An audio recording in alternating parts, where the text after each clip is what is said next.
Cinema பஜாரில் இப்போது சிவப்பு ரோஜாக்கள் திரைப்படத்தை பார்ப்போம். தமிழ் சினிமாவை மிரட்டிய படம். இந்த படம் 1928 வெளிவந்தது.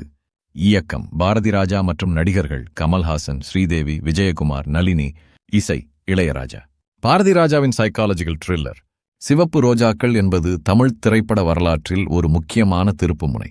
பாரதி ராஜாவின் பசுமை கிராம வாழ்க்கை திரைப்படங்களிலிருந்து முற்றிலுமாக விலகி இந்த படம் ஒரு நகர்ச்சார் சைக்காலஜிக்கல் த்ரில்லராக உருவாக்கப்பட்டது. இந்த முயற்சி அந்த காலத்தில் மிகவே தனித்துவமானது. ஜீதன் கமல்ஹாசன் ஒரு செல்வவான், நேர்த்தியான உடை அணிவதிலும் மென்மையான பேச்சிலும் பெண்களுக்கு பிடித்தவனாக இருக்கிறான். ஆனால் அவருக்குள் ஒரு இருண்ட ரகசியம் ஒளிந்துள்ளது.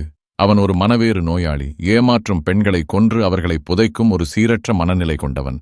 அவரது புதிய இலக்காக மலர்வாணி ஸ்ரீதேவி தேர்ந்தெடுக்கப்படுகிறார். ஆனால் கதை எவ்வாறு திருப்பம் எடுக்கிறது என்பதே திரையில் அனுபவிக்க வேண்டியது. கமல்ஹாசன் இப்படத்தில் தனது சைக்காலஜிக்கல் ரோலில் சிறப்பாக நடித்துள்ளார். அவரது பார்வையிலும் சிரிப்பிலும் ஒரு ரகசிய கோபம் ஒளிந்திருப்பதை காணலாம். ஸ்ரீதேவி தனது இளமை பருவத்திலும் கதாபாத்திரத்துக்கு உயிரூட்டுகிறார். காதல், பயம், சந்தேகம் என அனைத்து உணர்வுகளையும் அழகாக கொண்டு செல்கிறார். இளையராஜாவின் இசை இப்படத்தில் ஒரு தனிச்சிறப்பாக அமைந்துள்ளது. நினைவோ ஒரு பறவை, இந்த மின்மினிக்கு போன்ற பாடல்கள் இன்று வரை பிரபலமானவை. காட்சி அமைப்பு, ஒளிப்பதிவு, பின்னணி இசை அனைத்தும் சரியான த்ரில்லர் சூழலை உருவாக்குகின்றன. தோட்டத்தில் பைப்லைன் உடைந்து தண்ணி வரும்போது ஏற்கனவே புதைக்கப்பட்ட சடலத்திலன் கையும் வெளியே வருவது அப்போது அதிகம் பேசப்பட்டது. மேலும் அந்த பூனை பார்க்கும் ஒவ்வொரு பார்வையும் மிரட்டல்.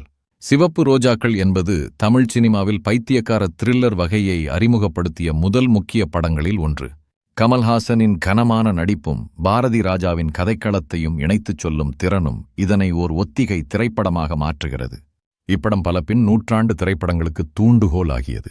இது பசுமை படங்களை இயக்கிய பாரதி ராஜா திரையில் இருண்ட இடங்களை எப்படி சித்தரிக்கிறார் என்பதற்கான சிறந்த உதாரணம். நீங்கள் இந்த படத்தை பார்க்காமல் இருந்திருந்தால் பார்த்துவிடவும். மீண்டும் இன்னொரு சினிமா பஜாரில் சந்திப்போம். அப்படியே நம்ம சேனலை சப்ஸ்கிரைப் செய்து கொள்ளவும். நன்றி.